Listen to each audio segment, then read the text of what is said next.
Welcome to another episode of Savagetimetv. I'm your host, AB Brisley, and today I have special guest Rezz with Textually Active Pod. How are you doing today? I'm doing great. How are you? I'm doing good. Came all the way from North Carolina. That's great. If y'all don't know, that's where I'm trying to go. So it's great to have you on. Yeah, North Carolina is dope. That's good. Starting it off, could you tell people that don't know where you're from? So I am from Delaware, this small state, 302. The small town of Bear, is big enough. Every time I come back to North Carolina, I feel like, or every time I come back to Delaware, I feel like Bear is doing something new. We just got a Wawa. No, Bear, I say that right now. Bear is cool and everything, but they're always building or doing construction. Like right where I'm at right now, where Fox Run Plaza is? Yep. There's been orange cones out there for the Years. last 2 years. Mm-hmm. 2 years, and they just been building, and they don't do anything. I've never seen construction take so long. They just make the road a little bit nicer, a little bit paved there, and they add a lane, and it still is congested. I hate it out there. It's crazy. So I think you like Bear more than I do. We did get a new Wawa. Yeah, we did. It's a Wawa there. It looks like there's some shops. The Dollar General, great. When I was growing up there, we didn't have that. So now I can go to DG and get all of the things I need. They do have a Dollar General. Mm-hmm. Dollar General. Do they have Wawas in North Carolina? That's No, they don't. They sad. don't. Wawas kind of stop at Virginia, and then they pick back up in Florida. That's so there is no Wawa. We have Sheets. Do you have Rita's though? We do not have Rita's in Winston where I'm at, but there is a Rita's like 2 hours away. It's bad. It's really sad. I haven't seen it though, so it's hard for me to believe that it's a Rita's. Yeah. Wow, no Rita's, no Wawa. That's something no cheesesteaks. That's three things I can adjust to that though. The seafood is, I don't know if you like crab legs. The girls love crab legs these days. It's not big. Crab legs isn't the big thing. I think that's kind of over. I think crab legs and oxtails are two things I think are kind of overhyped. Okay. That's just me though. Mm-hmm. I know some people go crazy over it. But. Yeah, I hurt my feelings a little bit. I mean, like crab legs or crab legs? Yeah, crab legs are the thing. Oxtails are great as well, but like. You think crab legs they're not overhyped just a little bit? Nah, absolutely not. Wow. Yeah, I think it's just a little bit. Have you been to Two Claws? Yeah, isn't that over there near the Chick-fil-A off of 40? Yeah. Everybody talks about that crazy. I don't even get seafood when I go there. It's good. It's okay. Crab legs are okay. But we can agree to disagree. It's cool. How did you get started in media? So I talk a lot. I'm a talker. I was one of those kids who talks a lot, doesn't focus on her work. Had to sit by yourself? Too busy talking. I ain't sit by myself because when they told me to shut up, I would be like, all right, bet. Like, I was soft. But I just enjoy talking. And when I moved down there with my fiance, and he was doing a podcast for a group of guys, and I would just come sit in. But again, I couldn't shut the fuck up. So I would be like, I want to say something. Like, I want to talk about the things you guys are saying. So I would jump in and like their conversations, and it was to a point like, yo, babe, like, this their show, but if you want one, we could get you started. So Textually Active started off with me and my homegirl, and we were doing the podcast. It was just two ladies, but the guys' podcast was still going on. And what we noticed was that it was like a lot of men bashing, a lot of one-sided opinions, and we was like, oh, we need guys. So we brought the guys, we combined the podcast, we took Textually Active because the name was better, Textually Active. And we started doing it with 4 people. Then, slowly people had babies, lived in Raleigh, life happened, and it dropped down to me and my co-host Meezy now. So that's how it got started. Shout out to Meezy, that's my bro. Okay. Why podcasting? I mean, why specifically to go into podcasting with your voice? I know there's a lot of other things you could have done, but why specifically podcasting? Podcasting is easy to consume. Like, you can put it on different platforms. You got, Apple Podcasts, you got Google Play, Spotify, SoundCloud, all of those things you can find us on. And you can just listen to it. But honestly, what I noticed during quarantine and COVID and everything is that the way people consume media has changed. So now you can watch podcasts. It's just an easy way to get your voice heard and get in front of an audience, especially with like social media. You got YouTube, you got every different platform that you could put it on and just be heard and share the topics that you want to talk about. And one of the things that we both know is when it comes to podcasting is choosing what you want to talk about. You can talk about anything. There's so many topics. How did you guys find your niche in the podcasting world? Like when it comes to just your topics and what you generally talk about, how did you come to that decision? Yeah, so a lot of the times I fell in love with podcasts just listening to, the greats, listening to JBP, listening to the Read podcast, and I can't forget Taxone, listening to those podcasts and hearing the things that they talk about. And people just assume that they have to format their podcast off of talking about the things that are going on in the media, like talking about Saweetie, Coevo, and all those things. And then that's when it gets overpopulated because everybody's talking about the same thing. So when I went into podcasting, I was like, yeah, it's cool. The hot topics are dope, but we're already going to hear about that. And it's time sensitive. So the approach that we decided to take was talking about the stuff that we've been through or that we go through and attempt to relate to our audience, because I can't relate to like a Birkin bag or like Chanel and stuff and rich nigga problems. That's what I call it. That's outside of my tax bracket. Like if you want to get cheated on respectfully, he has to make a certain amount of money. I can't talk about that. But what I can talk about is my experience with my friends, my family, like my parents having a stepmother, having half siblings. I can talk about those things. And most times like normal people can relate to that, So our goal is mostly to be relatable to our audience and talk about topics that get you thinking. Like when you listen to Textually Active, I want you to listen and be like, damn, babe, we just did an episode about communication styles and conflict resolution in relationships. And I've been in toxic relationships, but I also have a healthy one now. So hearing my viewpoint from that toxic place and trying to get people out of that. Okay. So just topics, you can relate to. That's our goal. Okay. And I think you guys are definitely doing that. You guys definitely give fresh viewpoints, I would say. I like that you guys are consistent with it, and you guys definitely speak honest, because that's another thing that in podcasting is like, it's not hard to do, but I think everybody starts off saying that they want to be open and honest because it sounds like it's easy to do. But once you get the camera on and people start having to, say certain things and have to kind of be held to that standard, some people, shy away from it. So for you guys to be able to stay honest and blunt with it, I give you guys your kudos for that. Oh, I got dragged for my opinion one time. But see, that's a part of it, though. I think if you're not getting dragged, then it's like, what are you really saying? Because that really just means you're just saying what everybody agrees. Right. And that's nothing's cool about that. So, what's your favorite podcast other than Textually Active right now? I really enjoy. There's a podcast that a group of my friends do. It's called We Have That at Home.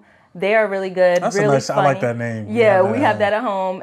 They're really dope. I enjoy the Guys Next Door podcast. I enjoy So Shameless. Just kind of like those local podcasts. If I was thinking of like a bigger podcast, I would say Joe Budden. They were really good. But the gang kind of split and it's giving oldie vibes. I haven't watched the episode since. Yeah, but yeah, I like listening to my friends talk on their podcast. Okay. It's so crazy you talking about the Joe Budden podcast. I haven't watched an episode since Warrior Mile left. So Really? Yeah, like it was good. Like Joe Budden and them, they were good. But what made them so good was the three of them and the fact that you could tell they had a real relationship, so they were able to talk to each other a certain way. Yeah. But it seems like things are starting to go left, so now it's not. He tried to there's two, I don't know who's on there now, but it's some people and it's not the same. His friends. It's hard to stay consistent with a podcast. Yeah, it's like you enjoy the dynamic that is on there. We had a hard time when we first lost Simi. She was on our podcast and a lot of our audience related to her, but it was just about like getting them back into what the new flow was. And I don't think Joe Budden was transparent about what went down, so we don't really know. We're kind of stuck in the loop about whose side do we pick. Are we with Rory and Mal? Did they beef? Did somebody get beat up? Like, what's going on? So it's hard for us to pick a side if we don't know the story. I think with the track record, people usually can point to track record, and they usually, Your track record usually will tell you. If I had to look at, it's probably Joe. Mm-hmm. It's probably Joe. Joe is Joe. But at the same time, it's like Joe is Joe, so you kind of, it's one of those you can't know it's a wolf, and then when it bites you, you get upset. Right. So it's kind of like, I don't know. But moving on. Let's talk about some things that you were talking about on Textually Active podcast that I wanted to talk about. Black love. What does that mean to you, and where do you think Black love is like right now in the world? Oh, child, I'm very passionate about Black love. I feel like as Black people, we should date Black people so that we can keep everything going and keep that Black this, Black that, all Black everything. So you're like Dr. Umar with it, or a little. I mean, nothing's wrong with that. Yeah, a little. I like that. I am a little. I almost sat here and said, keep the bloodline strong. That's just what I mean. But it's okay if you find love elsewhere, because sometimes it is hard to find a Black man or woman. But I want that to be your goal. At least give it a solid try, and then you do whatever else. Like, I'm not one of those people that hate interracial relationships. I just prefer Black on Black love. And as far as like the stance of like the current situation, how do you feel about it today? Like it's not like no secret. Like, it's Black love is not where it should be. Like, where it's not. It's not, in my opinion. From you don't where think that? I think that's what the media portrays. I think we see a lot of high level Black relationships. But that's what the media is showing us. But I think in my everyday interactions, I see a lot of Black love. Like, I have 3 or 4 girlfriends who are in very happy relationships with a Black man. Is this all in North Carolina? No. I have friends here who are in love. I have a friend who's in Florida who's in love. And couple married people. I know some married people that's Black and in love. Yeah. That's good. I personally don't think that Black love is in a bad space. I think it's thriving. I wouldn't say it's in a bad space, but I would say I think it could be in a better. Why do you think that? I just don't think that as of right now, it's not a lot of, from where I can see, a lot of relationships. Like you were saying, I don't know. I can't say I know 4 or 5 black men or Black women that are in a relationship with another Black person that I would say like thriving. Not 4 or 5. I wouldn't be able to say that. And from the friends that I'm around and from what I'm seeing, maybe it's my age, maybe it's people I'm around, but it just doesn't seem like it's where it could be. It could be better. Not saying it's in a bad place, but it could be better. Like a lot of people, like for example, my 10-year anniversary for my high school reunion is coming up, right? Well, no, it came. Let me stop lying. It came. It was this year. And a lot of people that I know are just, still out here, just single, not married, nor not in any relationships.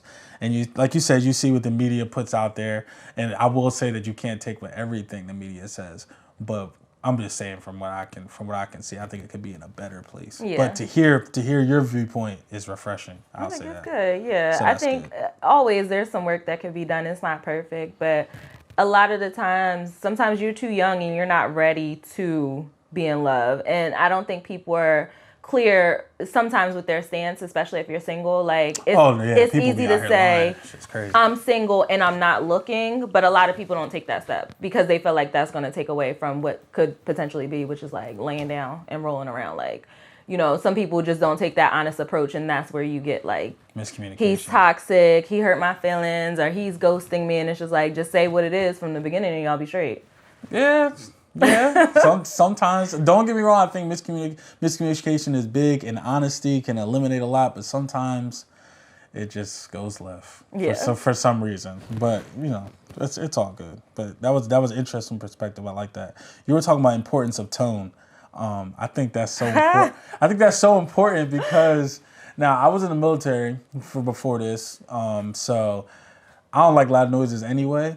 But like tone and the volume of what you're saying, it don't matter what you're saying. If it's at a certain volume and a certain tone, I can't understand it. So could you put your insight on just the importance of tone? Yeah, so like I said, our latest episode, we were talking about conflict resolution styles. And my co-host Meezy was saying that sometimes you have to yell at your partner to get your point across. And I was like, nah, because the moment you start yelling, I think the conversation is done, and maybe we need to come back to it when you cool off. Right. I think that tone has the ability to take that conversation to the next level. And that's the red. Like, nobody likes to be yelled at. Think about when your parents was yelling at you. You don't like that. Yeah, you don't want to I can't even hear what you're saying. Right. Because I'm trying to figure out why you talking to me like this. Because I think it also comes back to like emotional intelligence too. Like, if you're using a certain tone with me, I'm gonna then think, are you saying something more than the word that you're saying? Because I'm like, you don't have to use that tone. Why are you using that tone? So now I'm starting to think, that's just me personally from my point of view. That's how I start to think of it. It goes into the work in it. Just because you're in a relationship and you have that comfort level with somebody, it doesn't take away the respect that you should have for your partner. And if you are that upset, you should be able to realize, hey, I'm upset. This probably isn't a good time for me to talk right now. Let me walk away and come back to this, because you're not going to get anything done just communicating in that way. So I think tone is very important. You should check your tone when you're talking to your partner and just try to go into your relationship with respect. Like, have a certain level of respect for somebody, you know? Okay. Moving on to another hot topic that people sometimes I like to talk about, polygamy. What are your thoughts on that, especially in the Black community? Do you think it's something that they should be open to? How do you feel about it? That goes back into like our love thing. You have to figure out what works for you. If you know that you ain't a one-woman man, or you ain't a one-woman girl, or however it goes for the reverse.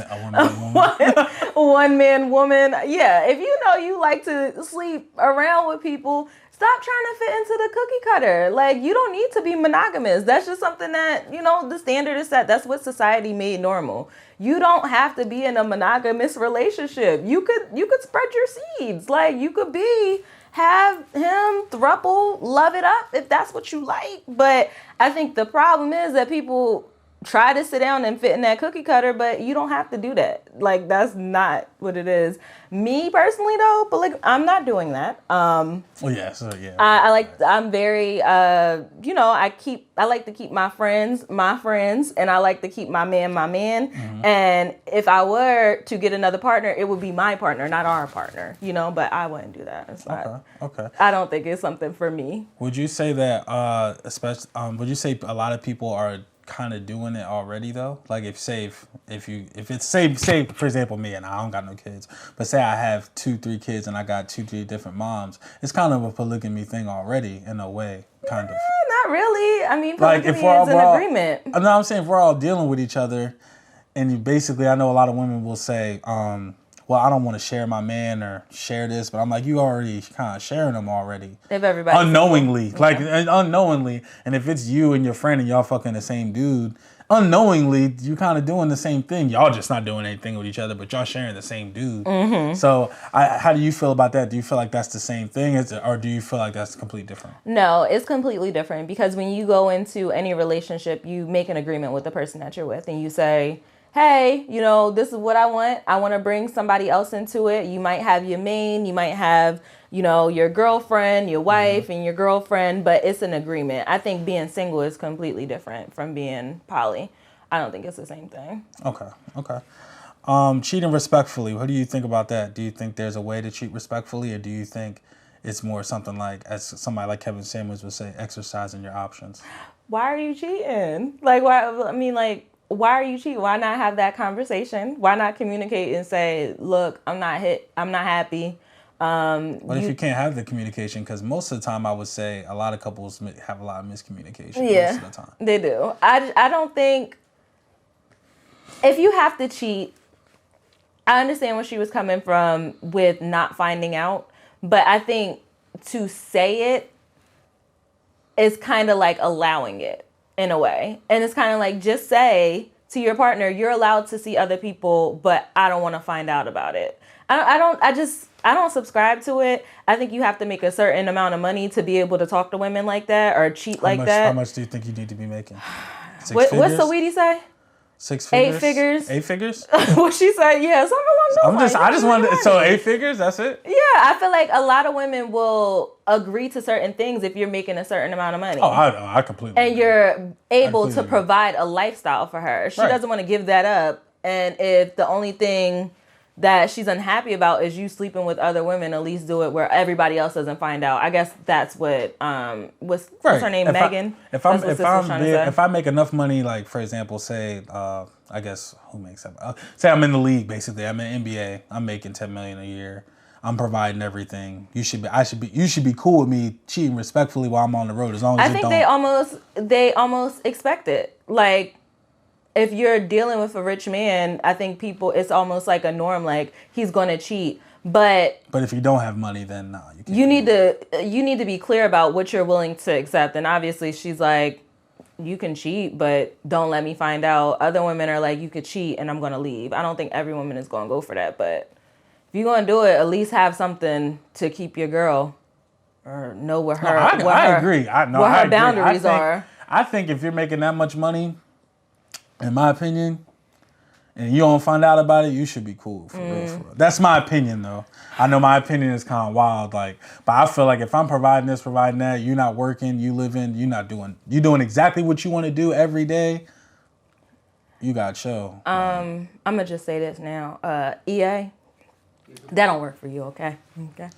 Like I'm just saying, if you bringing in millions, or not even millions, because I don't think it's $1. I really don't think it's $1 amount. If you're doing what you need to do and she's cool, living her dream, living her best life, and then you do what you need to do on the side, and she don't find out about it. If she's okay with it, I mean, if she's okay with it, of course. I think that's the thing that a lot of people miss is they're not honest. Like you was talking about before, like dudes and women will meet and they won't say what their intentions are. And honestly, isn't that the goal of cheating? Not to get caught? I don't think anybody is cheating to say. But it's like, okay, for example, if I'm in a relationship and between us, we're cool, so she's cool with me doing it. But if somebody else finds out, what they're going to call it? Cheating. Mm-hmm. So it's like, between us, if you have an agreement, I guess it's not cheating.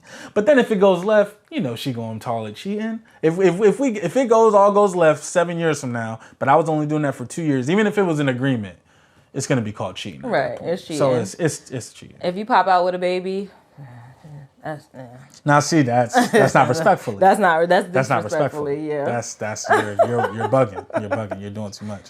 What do you enjoy most about podcasting? I like doing it. I like sitting down with my friend, just chatting. I like being able to relate to people and share stories that may have people talking or thinking about different things from a different perspective. That's what I enjoy about it. Just get my voice heard. Okay. And how do you feel about Black women's position in media today? Girl, we killing it. Okay, Black women in media, we doing it. A lot of women in media, I feel like they're authentic. They're getting their voices heard. They're not, well, maybe they do get a little overly sexualized, but whatever. We're sexy. Women are sexy. We're doing great. I like the fact that we're in a space where women can be authentic and be who they are. Like if they want to be loud, talk about sex, or, if they want to be conservative, they could talk about that. I just like women being able to be the women that they are without having to hide behind a man or having a man hold them up to share their opinions. That's good. That's good. I definitely agree with that. Because I've just seen that. I feel like the last 2-3 years, Black women in particular, have definitely been able to get represented more, definitely in music, and it's trickling down to media as well. Yeah. Especially with, I forgot the name of the podcast on the Joe Budden Network, but they have a podcast that's all women. See, the thing is? Yeah. And there is another one, with Karen Civil and Ming. Mm-hmm. Yeah. So I just think they're being represented well. And they're killing it. Like you said, they're definitely killing it. Let's talk about what we were talking about before with Black experiences in films and movies. I definitely think it's something that doesn't get talked about a lot, that I get tired of seeing a lot. Just like we always get the same roles, or certain roles go to certain people. Like people don't agree with me a lot on this, but like this whole British thing. Yeah. I was just talking to somebody about that. It's really killing me because it's like I'm not trying. I'm not trying to fuck up the party. Like, I know the party's great. We're having a good time, but like, can we just talk about how every time it probably shouldn't be them? Right. They slide this British person in. Yeah, it's just like, yeah, you know, you get your role or whatever, but we got people here. Yeah, like Snowfall. we could have got a regular dude to play Franklin and sing. Yeah. Like, yeah, I love dude. That's cool, but I'm not gonna lie, his accent be killing me a lot. Or Daniel Kaluuya. I'm like, bro, why? Like Queen and Slim, I hated that movie. I didn't like it. Did you like that movie? No, I didn't like that. I didn't like it. Queen and Slim. I thought it was horrible. I thought it was really bad too. Like, really bad. I think it had very nice shots. You know, everything was shot well, but the plot. They really fumbled it. It was like, what? Like, why did they have to die in the end? Is this the Black experience? Like, this is what we giving up? Like, I want to see more. I want to see Black wizards, Black witches. I want to see Black superheroes. I want to see Black villains. Like, I want us to be in different roles. I don't think we always have to be the St. Patrick, the Franklin. 12 Years a Slave. You know, we don't got to be a damn slave. Like, I don't want to see that no more. I'm tired of seeing slaves and drugs. Not another slave movie. Not another drug movie. Let's see something else. I want us to do better in film. I want us to be represented better in film. Like, I don't want to see the strong Black woman anymore. We know we strong. Okay, we live this. This is our experience. Let's see some other stuff. Yeah, right. I definitely agree. Like, it's just something that not a lot of people catch on to, and I feel like they feel like you should be okay with it. Like, you should be okay with Daniel Kaluuya playing Fred Hampton, but I was like, nah, not really, because I want an American Black guy to play Fred Hampton. Mm-hmm. Yeah, like, I don't like. It's cool. They had, like, Daniel Kaluuya did good, but when you're watching it, there's that little bit of disconnect because it's like, you know, he's from Britain. He's from the UK. He's not from here. Right. So it would be better to watch. And then they made the whole. Did you watch that movie? Yeah, I did. And then the whole thing was kind of about Lake of Stanfield. It wasn't even about him for real. Like, it was. Yeah, they followed him around the whole time. Yeah, it was kind of weird. Like, they kind of portrayed it like it was going to be something, and then it wasn't. Mm-hmm. So it's like, I don't know. It was something that just kind of frustrated me. What's a hurdle that you've had to overcome in the media world? Man, a hurdle is just trying to keep it fresh. Just trying to come up with new things. Like, you have to constantly adapt. Like I said at the beginning of the podcast that we're doing now, you know, in quarantine, it made me realize how important video was. And before that, we weren't dropping like our full video episodes. And it's kind of like you had to make that adjustment. And then TikTok came out and it's like, dang, I gotta be over there too. And you got IG Reels. It's like you always have to be ready to adapt and change the way that you're delivering your content. And I think that's a challenge, but it's something that kind of keeps everything fresh when you're constantly moving to where the people are. So it's like a chase, but it's like, we could do this. Right. I could even say that for Savagetimetv TV. Like, you're saying the IG Reels, the TikTok. I haven't even gotten into that, and then, like, the marketing and all that. Because I think, how long have you guys been doing Textually Active podcast? 3 years. Okay, so I just celebrated my year doing this. Yeah. And it's like, when you first start off doing a podcast, it's just, you realize how much of a business it really is. It is. Like you're saying, being able to adapt with everything, the ads, the marketing, realizing that marketing is like, not everything, but it's a good chunk. It was a bigger chunk than I thought it was. It's like, oh, all right, well, it's not even that you're that good. It's just, well, if you had somebody putting $1 million behind you every month, you probably, you know what I'm saying? Yeah. So it's kind of figuring out that part of the game, that it's just not about having the most, I guess, visually appealing or having the most laughs. You can have all the laughs in the world, but you need people to see it somehow. Having good audio, like algorithms, all those things. Yeah. all that stuff. Yeah. The algorithms. I think media plays a big role in it, though. So sharing those things on social and getting that trickle-down effect, getting people watching it on social media and then coming to listen to the full thing, it helps. All right. And why is having an outlet for your creativity so important? You gotta get that stuff out. You can't just sit there and hold it in. It kind of feels like, bro, I'm dope. What I'm doing is dope. The people need to see this. They need to see what's going on. Right. Imagine like shaking up a soda bottle and just opening it. Like you gotta get it out. You feel backed up. It's tight. You tight. Like you gotta get your creativity out. You can't hold it in. You can't. Gotta get it out. Gotta say something, because I definitely relate when you say a talker. Love to talk. Always loved to put my opinion out there when I was in the military. That didn't really mix well. Always wanted to have your opinion on something, because you it's right. So it's like you just want to. I'm just trying to help you out. That's how you see it most of the time when you're a talker. I'm just trying to help you out. Right. But it's like other people see it another way. But creatives getting paid. Let's talk about that. Did you see what Diddy said about it? What did he say about it? I missed that. So Diddy was going through it with GM, General Motors, and his issue was that they weren't paying him the right amount for like ad dollars. And how valuable like the black dollar is. We spend, I think it was something $1 trillion in the US, and just like the amount of money that we spend and how important our dollar is, because we want to spend it, Right. It shifts. So he was just saying, I feel like I should be getting paid more because you guys are making billions of dollars off of black people if you guys want to do an ad on Revolt TV. And, people were tearing Diddy up because he said it. I mean, what he said wasn't wrong. Yeah. You advertisers should be seeking us out because we're able to sell things. Like, we're dope. Black people are dope. Shift the they culture. want to see black people doing it. Diversity is like a hot topic word right now. He's right. But then you have people arguing like, Diddy, you asked me to do a free show. Like, are you serious? Are you talking about money? So I think it's important that creatives get paid because a lot of work goes into this. Yeah, it looks like we come here, we sit down, and we just talk. But no, like it's a production side. You got to get the audio right. You got to get the video right. You got to make sure your head right when you come on and do stuff. So you deserve to get paid. It's work. It's not like just sit down and talk. Like, you work behind the scenes to get your brand up and get it going. So people deserve money. Yeah, and I think it's something that's being shown light on, because people don't think, oh, you can generate money from a podcast, but like Joe was saying one time, he was like, if you're paying me this much for a song, and the song is like 4 minutes, 5 minutes, and if everything's about keeping someone's attention on a screen in some app, right, and I can keep your attention for 30, 40 minutes, an hour, 2 hours, then I should be compensated for that. And what does that look like? Right. So I think that's definitely important for people like me, like you, that are out here giving your voice, because they're kind of, it's kind of like how they did with music back in the day. They'll give you these terrible deals, and next thing you know, you're out here just getting shellacked, basically. I just seen a video that came back around to TLC talking about how broke they was. Yeah, that's gonna happen in the podcast world. It's gonna happen.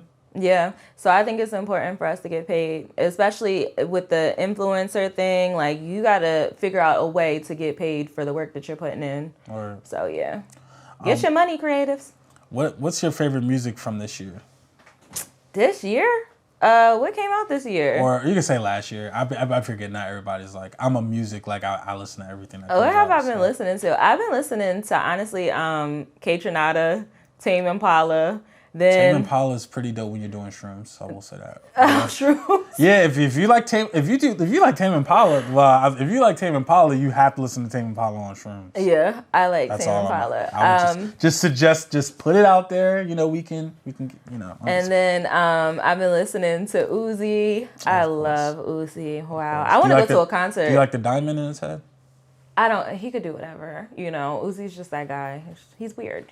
He's creative. I was able to see him in Vegas, like right before COVID at Vegas, Day in Vegas Music Festival. So that was pretty dope. Yeah, I want to go and just jump around to Uzi, but I like him. Yeah. That's what I spent quarantine listening to.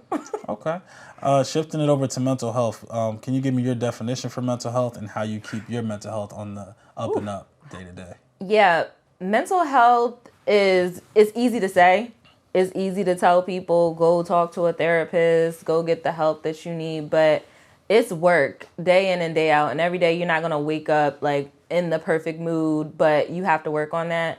For me, keeping my mental health in line looks like checking it, knowing when I'm not feeling great, knowing when I'm in a bad headspace, and then actually knowing what works for me.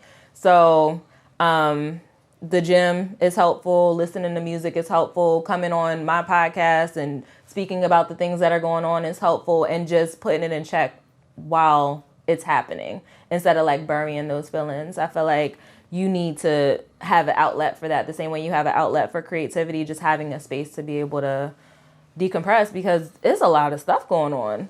And if you sitting up there looking at your phone and paying attention to everything that's going on, it's going to take a toll on you. So you have to make sure that you're in check too, to be able to continue to function. So mental health, important. Get your mind right. Go to a therapist if you need to, but don't go to a therapist just sit there and say, needs to go to yo, fix me. Like, they're going to give you stuff to do. They're going to give you homework. You're going to have to take it and do it. Like, it's work. So people should work on their mental health. Okay. Be a better person. What are your goals for the next 2 to 3 years for your podcast and just for media overall? So we are making a shift to being more like a lifestyle kind of content creation space. So we want to move away from like the podcast, but still be able to provide content for our audience. So we are going to be jumping into different things that are going to generate revenue for us and working on those ideas for the next few years with Textually Active and just taking it somewhere else. Okay.